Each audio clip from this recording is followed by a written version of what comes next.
Good morning friends. आज हम B honours second year के एग्रीकल्चर ज्योग्राफी पेपर में कृषि की उत्पत्ति एवं विकास के बारे में चर्चा करेंगे। फ्रेंड्स, आज के आधुनिक मानव का जन्म करीब 10,000 ईसा पूर्व मानते हैं हम, जिसे हम प्रागैतिहासिक मानव भी कहते हैं, प्राग ऐतिहासिक मानव कहते हैं।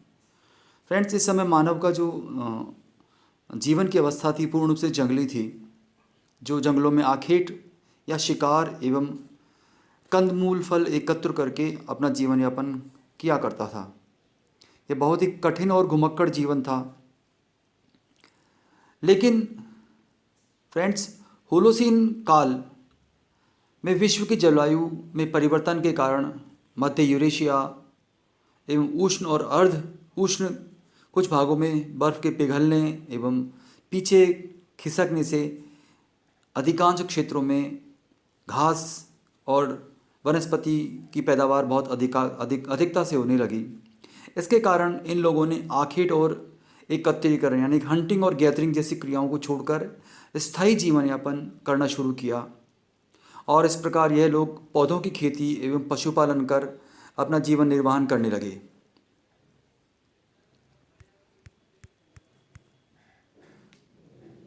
फ्रेंड्स,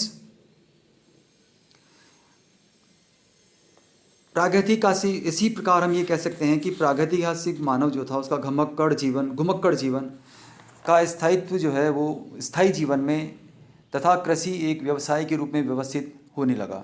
अतः हम ये कह सकते हैं कि होलोसीन काल जो करीब 10,000 ईसा पूर्व का था, वहाँ से कृषि की उत्पत्ति एवं फसलों का पशुपालन का युग जो है वो शुरू होता है। और इस समय ये जो एरिया था वो था दक्षिणी पूर्वी एशिया, एशिया, अफ्रीका, मध्य अमेरिका। इन सभी भागों में लोग फसलों की खेती के साथ साथ अपने पशुओं के झुंड, जिसमें बकरियां, भेड़ें हुआ करती थी, उनको अपने साथ रखते थे, और ये जो जीवन था वो घुमक्कड़ पशुचारण का जीवन था। फ्रेंड्स, कृषि की उत्पत्ति और विकास के क्रम के बारे में जब हम बात करते हैं तो हम विभिन्न कालों की बात करते हैं। तो 3 काल हम बांटते हैं, 3 पीरियड्स हम इसको डिवाइड करते हैं। प्रारंभिक या प्राचीन काल, जिसे हम एंशियंट पीरियड कहते हैं। दूसरा है मध्यकाल, जिसे हम मिडाइवल पीरियड कहते हैं। और तीसरा है आधुनिक काल, जिसे हम मॉडर्न पीरियड कहते हैं। फ्रेंड्स, सबसे पहले हम एंशियंट पीरियड या प्राचीन काल की चर्चा शुरू करते हैं। फ्रेंड्स, ये वो काल था जिसमें प्रारंभ में ग्रीक और रोमन साहित्य में इसका हमें कृषि का उल्लेख मिलता है, जिसमें स्ट्रैबो, प्लिनी, सीजर आदि के जो लेख हैं उनमें फ्रांस और जर्मनी में कृषि की विशेषताओं का उल्लेख मिलता है। यद्यपि इस काल की कृषि जो है पिछड़ी हुई थी, बिगड़ी हुई थी। यदाकदा मानव समूहों के क्षेत्रों में, विशेष रूप से रोम, यूनान और जो भूमध्य सागरीय क्षेत्र थे उसमें कृषि की जाती थी। फ्रेंड्स, इस काल की कृषि के बारे में आर्थर यंग ने जो 18वीं शताब्दी में अपने जो कृषि और भूमाकार का उल्लेख किया, उसमें बताया कि कृषि जो है वो व्यवस्थित नहीं होकर प्राचीन तरीकों से की जाती थी, और इस समय तक खेती केवल फसलों तक ही सीमित थी, जिसमें कृषि के नाम पे सिर्फ और सिर्फ फसलें पैदा की जाती थी, जो भी जीवन निर्वाह के लिए ही की जाती थी। इस काल में कृषि का विकास फ्रेंड्स आखेट और पशुचारण व्यवस्थाओं के साथ पहाड़ी ढालों के बाद में नदी घाटी सभ्यताओं में शुरू होता है।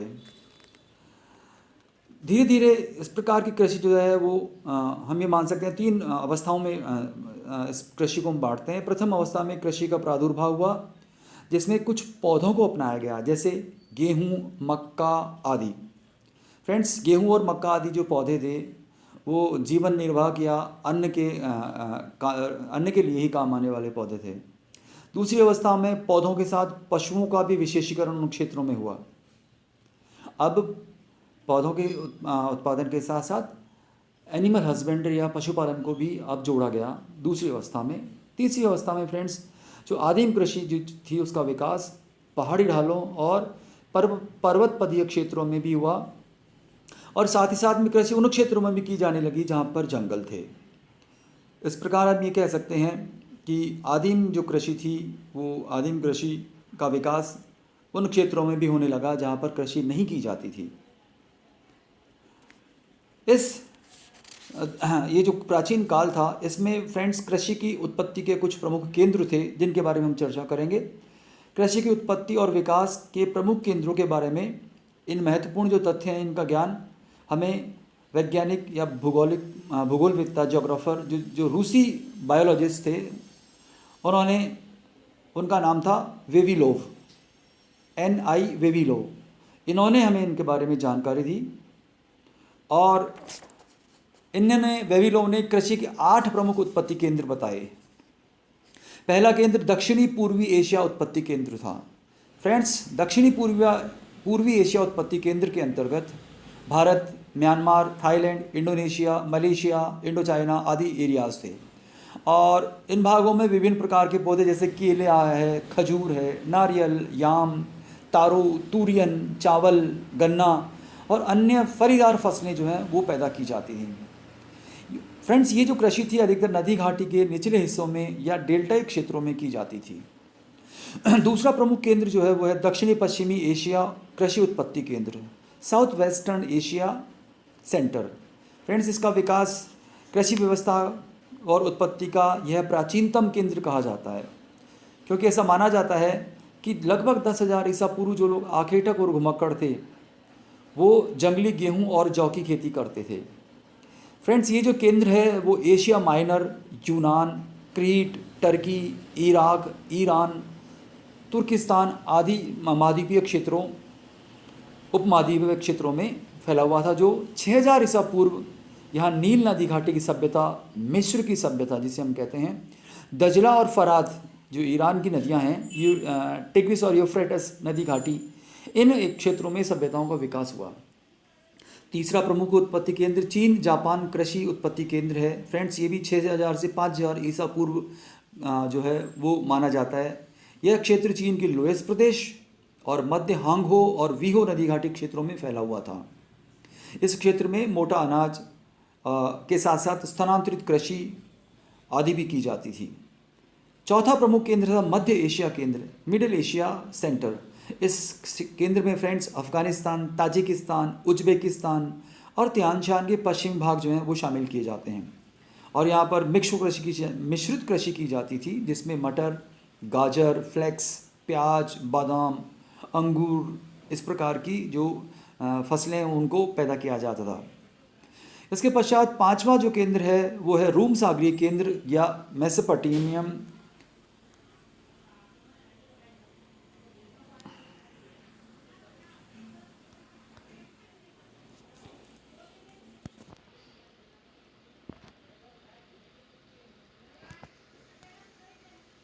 इस स्लाइड में आप देख सकते हैं उन केंद्रों की जो लोकेशंस हैं उसके बारे में हम बात कर रहे थे। हमारे पांचवें जो केंद्र है भूमध्य सागरीय केंद्र के बारे में। यह केंद्र फ्रेंड्स भूमध्य सागर के आसपास के क्षेत्रों में फैला हुआ था जिसमें स्पेन, यूनान, फ्रांस, इटली, ऑस्ट्रेलिया, साइप्रस आदि क्षेत्र हैं। फ्रेंड्स, यहाँ पर मुख्यतः ओट, जैतून, लवेंडर, वाइन, अंगूर इस तरह के जो परंपरागत फसलें हैं वो यहाँ पर पैदा की जाती थी। छठा केंद्र अफ्रीकन केंद्र है जो मिस्र सभ्यता के विकास से संबंधित केंद्र है।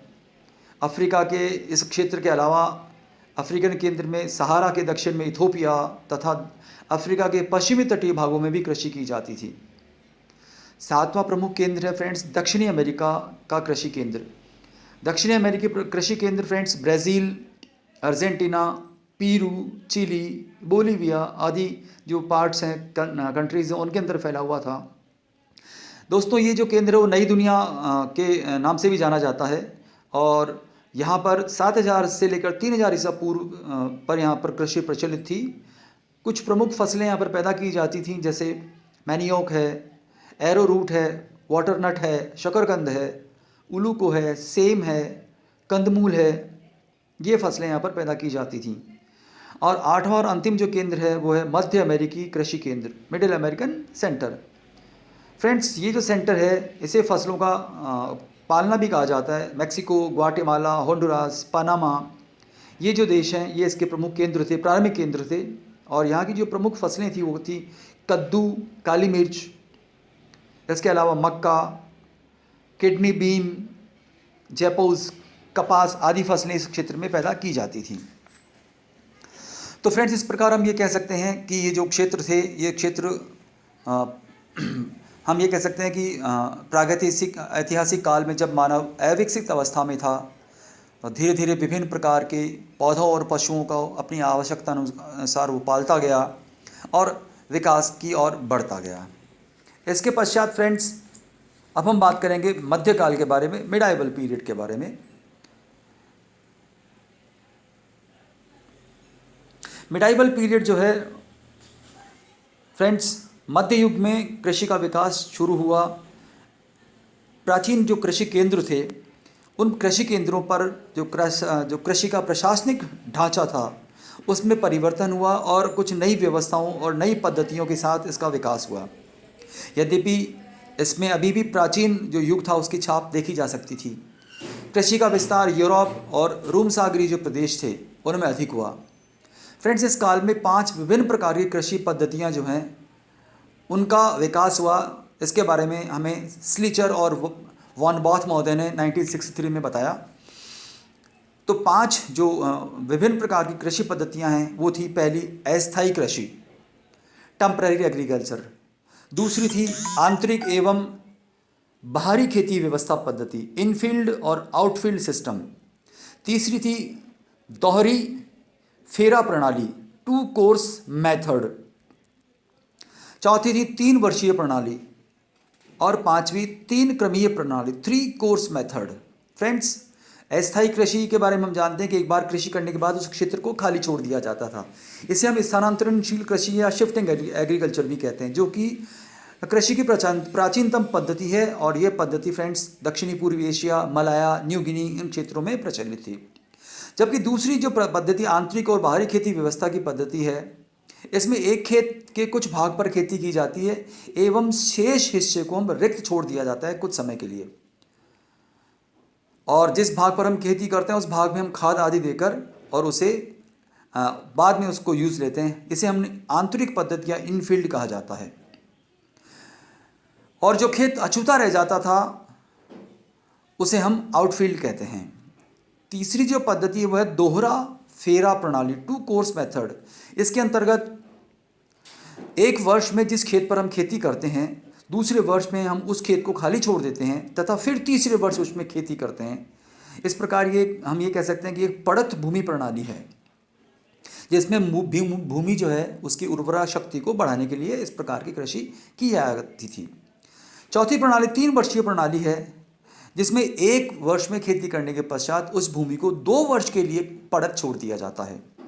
जबकि 5वीं प्रणाली, जिसे हम 3 क्रमीय प्रणाली या 3 कोर्स मेथड कहते हैं, इसमें हम शीतकाल में गेहूं और राई की खेती करते थे और उसी खेत में बसंत ऋतु में जौ और ओट जैसी खेती करके फिर कुछ हिस्से को हम पड़त छोड़ देते थे। इस प्रकार ये जो हिस्सा है वो फर्टाइल या उर्वरा होता जाता था। फ्रेंड्स, ऐसे सभी क्षेत्रों में विभिन्न फसलों के साथ कृषि बड़े पैमाने पर एवं व्यापक रूप से की जाने लगी इस मध्यकाल में, और इसका प्रमुख कारण था इस समय तक आर्थिक सुदृढ़ता आने लगी थी। लेकिन फ्रेंड्स, 13वीं शताब्दी जो है उसमें संसार के अधिकतर क्षेत्रों में महामारी और हैजा जो है उसका फैल जाने के कारण अपार जनधन की हानि हुई। इसलिए हम ये कह सकते हैं कि ये जो काल था वो कृषि के विकास का अंधकार युग था। लेकिन फ्रेंड्स, 15वीं शताब्दी तक आते आते फिर जनसंख्या में वृद्धि एवं आर्थिक क्षमता के कारण फसलों के उत्पादन में कमी आई, और दूसरी ओर उसके साथ साथ कृषि के साथ साथ एक और कृषि के नए जो प्रारूप हैं उसका विकास हुआ, जिसमें फसलों के साथ साथ हम किसान जो है वो पशु भी पालने लगे, क्योंकि कृषि क्षेत्रों के पास ही पशुओं के लिए चारागाह भी उपलब्ध होते थे और फसलों से प्राप्त चारा पशुओं के काम आ जाता था। इस प्रकार धीरे धीरे हम ये कह सकते हैं कि वाणिज्यिक कृषि या कमर्शियल एग्रीकल्चर जो है उसका विकास हुआ और औद्योगिक फसलों जो हैं, इंडस्ट्रियल जो क्रॉप्स हैं, उनका उत्पादन जो है वो भी शुरू हुआ। फ्रेंड्स, 16वीं शताब्दी के आसपास जनसंख्या में वृद्धि के कारण खाद्यान्नों की मांग बढ़ गई, जिससे खाद्यान्नों की कमी महसूस की जाने लगी। और 17वीं और 18वीं शताब्दी में विभिन्न क्षेत्रों में खेती के अंतर्गत जो क्षेत्र लिया लगा, उस क्षेत्र को की वृद्धि हुई, जिससे खेती के विकास में बहुत तेज़ी आई। और इसका जो विकास को जो और आगे बढ़ाने का काम किया, वो कॉलोनाइजेशन या उपनिवेश काल जो था, उसमें जो जागीरदारी प्रथा थी और अन्य जो प्रथाएं थी, जमींदारी प्रथा, इनके विकास ने इस प्रकार की जो कृषि है उसका विकास किया। इसके पश्चात फ्रेंड्स, जो हमारा तीसरा जो अंतिम काल है, जिसको अपन आधुनिक काल कहते हैं, उसकी शुरुआत होती है। फ्रेंड्स, हम ये कह सकते हैं कि 17वीं और 18वीं शताब्दी का जो कृषि का काल था, वो बहुत उथल पुथल का काल कहा जाता है, क्योंकि इस काल में कृषि का क्रांतिकारी जो है वो विकास हुआ। ये हम ये कह सकते हैं एक ट्रेडिशनल फेज था। इस काल में फ्रेंड्स, कृषि में नए आविष्कार और सामाजिक क्रांति की शुरुआत हुई। 1775 में 1775 में इस क्रांति के दौरान कृषि की अवस्था एवं व्यवस्था में बहुत परिवर्तन हुए, क्योंकि मानवीय समाज फ्रेंड्स बहुत तीव्र गति से बढ़ रहा था, जिससे उसकी मूलभूत जो आवश्यकताएं थी, वो सभी मूलभूत आवश्यकताएं यद्यपि सीमित थी, लेकिन फिर भी कृषि पर निर्भर थी।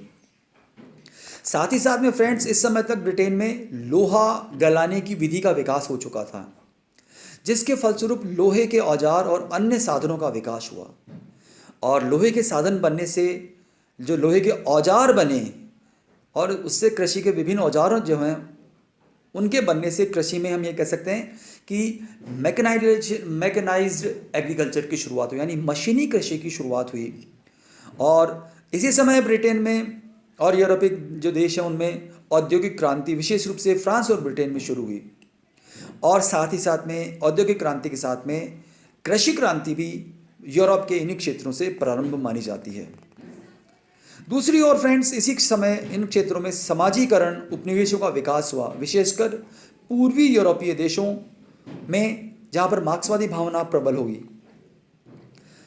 इस प्रकार ये हम कह सकते हैं कि जो आधुनिक काल है, इस आधुनिक काल में कृषि जो थी वो अब वाणिज्यिक कृषि, नगरीय कृषि, डेयरी उत्पादन कृषि, फल उत्पादन कृषि, हॉर्टिकल्चर जिसे हम कहते हैं, सेरीकल्चर जिसे हम कहते हैं, इस प्रकार की नवीन कृषि जो पद्धतियाँ थी, जो तकनीकें थी, उनमें हम परिवर्तित होती गई। अंत में फ्रेंड्स, हम ये कह सकते हैं कि प्राचीन काल में जो प्रारंभिक कृषि थी, जो वो थी जीविकोपार्जन कृषि थी, वो धीरे धीरे आधुनिक काल तक आते आते व्यावसायिक कृषि की ओर बढ़ी। इस प्रकार विश्व में कृषि का विकास जो है वो जीविकोपार्जन कृषि से व्यावसायिक कृषि की ओर उन्मुख होता गया। तो फ्रेंड्स, ये यात्रा थी कृषि की उत्पत्ति एवं विकास की।